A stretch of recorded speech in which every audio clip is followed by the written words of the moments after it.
আজ আষাঢ় মাসের 5 তারিখ শনিবার, জামাই ষষ্ঠী উপলক্ষে দেখো চলে এসেছি বাপের বাড়িতে। বাপের বাড়িতে এসেই দেখো কি কি নিয়ে বসে পড়েছি, তোমাদের সামনে ষষ্ঠীর খাবার নিয়ে বসে পড়েছি। এখানে আছে হাতে বানানো মুরগি, এখানে চিড়ে, গাছ পাকা কলা, এটা ঠোঁটে কলা, পাকা আম, শসা, আঙুর ফল, একটা আনারস, এই হলো ফল। ফলের মধ্যে মিষ্টি দই, কালাকাদ, এখানে আছে ল্যাংচা সন্দেশ, এখানে আছে কালো পান্তুয়া, ছানার জিলুপি আর রসগোল্লা। হলো ষষ্ঠীর বাজার বন্ধুরা, কেমন লাগলো সেটা জানিও।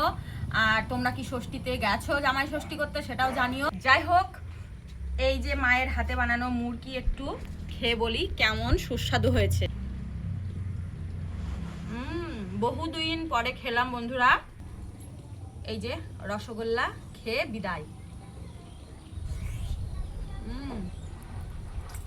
আজকের মতো এতটুকুই। পরবর্তী ভিডিও নিয়ে রিম্পা ডেলি কিচেনে আবার আসবো ফিরে। ততক্ষণ তোমরা ভালো থেকো, সুস্থ থেকো। আজকের মতো বিদায়, টাটা।